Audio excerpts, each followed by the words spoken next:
My name is Eric Harris. I'm 18 and I just graduated from Patrick Henry High School. Growing up was tough. 11 brothers and sisters, single mom. No real person to really look up to, as a dad. It was always kind of tough for me. I feel like I didn't fit in. All my brothers and sisters was light skinned, I was the only dark one in the family. I felt like I just didn't belong. Fights with my brothers and sisters, they used to call me adopted and stuff. I used to get in a lot of trouble in middle school. It's I wasn't really worried about nothing. I didn't really care. Cause it was I felt like I didn't matter. My sophomore year, after football practice, I got 50 text messages from all my family members saying my little brother got shot. And he got shot in the face and then went through both sides. They said anything higher, he could have died. Anything lower, he could have been paralyzed. And it was just hard for me hearing that. And I was just so angry at myself. Cause I felt like I knew I knew if I was there, if I would've just went home, I could've made sure he wasn't outside when he wasn't supposed to be, especially from where we was living at. He was 13.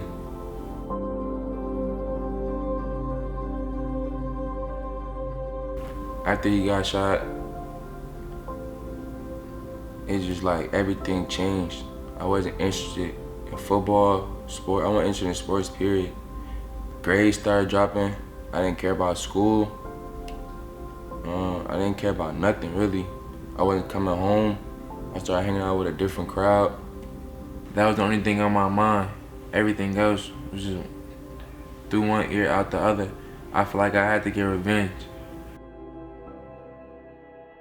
I heard about Young Life by a dude named Julius. He came to my school. What caught my attention was his shoes. You know what I'm saying? I just seen his shoes and I was like, hey, some nice shoes. And then he just broke a conversation off talking about Young Life. And I was like, all right, you know what I'm saying, that's cool.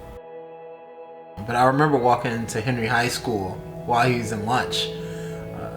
Just one year doing contact work for Young Life.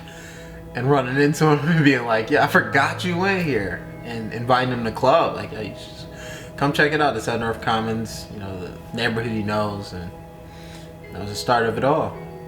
At the end of the club, they all talked about how much we should go to fall camp. But it looked like something only certain kids can do. So I wasn't really into it. And they said it was for everybody.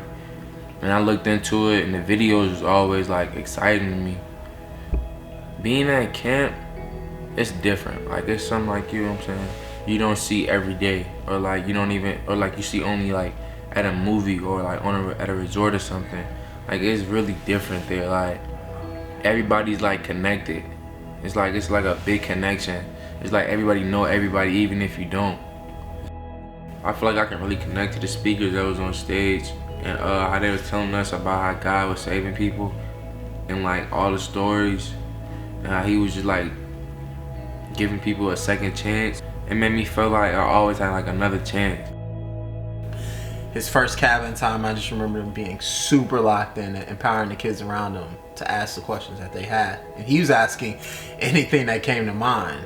So from that point on, I always kept my eyes on him as he had potential to be a leader. When I graduated, I didn't even know Young Life was gonna still be on that same type of level with me.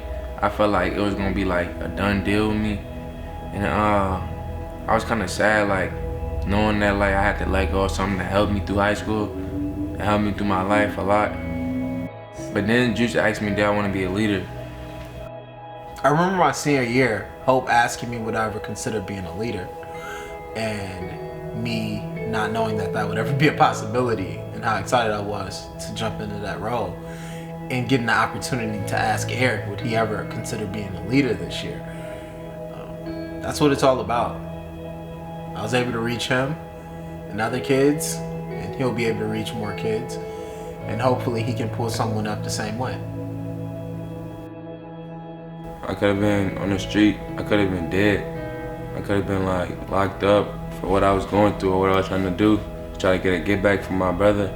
I could have been like somewhere I didn't want to really be. I'm glad this helped me like give me the strength to just turn and just make my own decisions. And like really helped me understand like no matter what mistakes I done made, they gonna always like got my back, and God always got my back. No matter what I go through, I can always be saved. As long as I like give all glory to God and just put my faith in Him. I want to be a leader because I want to do what Julius did for me and help people, and just help people understand that like they're not alone no matter what they go through.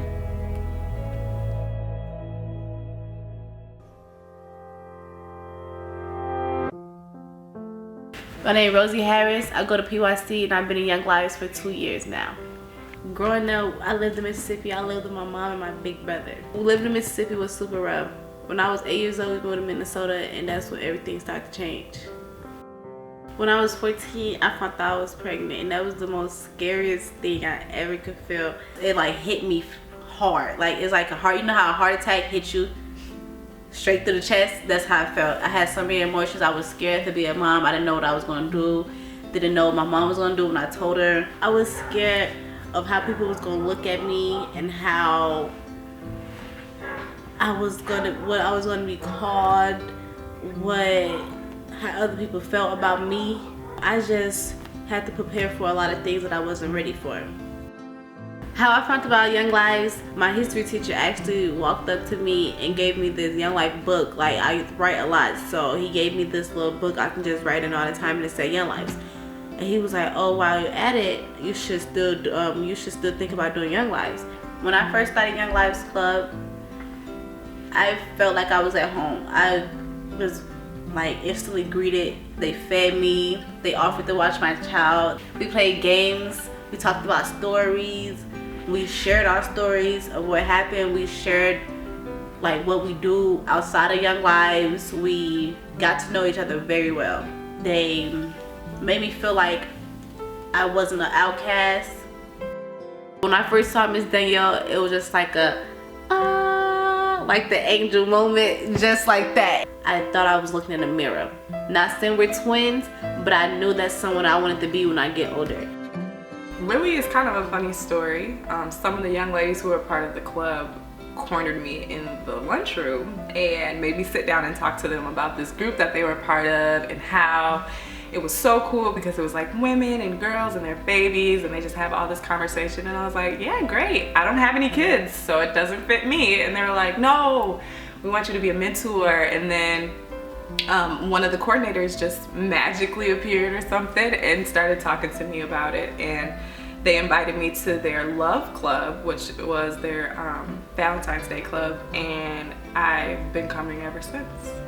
I think Young Lives is a great opportunity for teen moms because I think it's something that's so hush, like back in the day, if you will, a lot of teen moms were kind of shunned from their community and shunned from their family and looked at as less than, and basically like their life is over. And I feel like Young Lives helps change that narrative.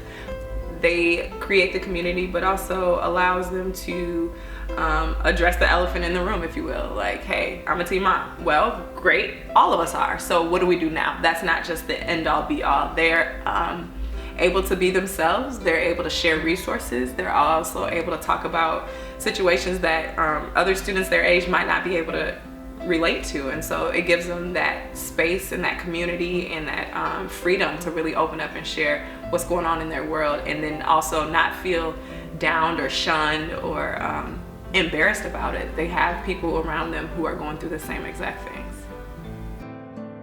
I feel like if I didn't have Miss Danielle in my life, that I wouldn't know which way to go, like what path to go down. She helped me a lot, and she guided me down the right path. She says that I'm worthy. She reminds me that I'm a go-getter and I can do this and I will do this. She makes sure that I'm good all the time. We text a lot and she makes me laugh. She's just like another me. I can see myself in her a lot, and that's how I can relate to her a lot. I just feel like we will have a long-lasting relationship, and I want her in my life forever. Young Lives taught me that the Lord doesn't see me different at all. he sees me as his beloved, and he still loved me the same, and he wouldn't love me any different. He just blessed me even more.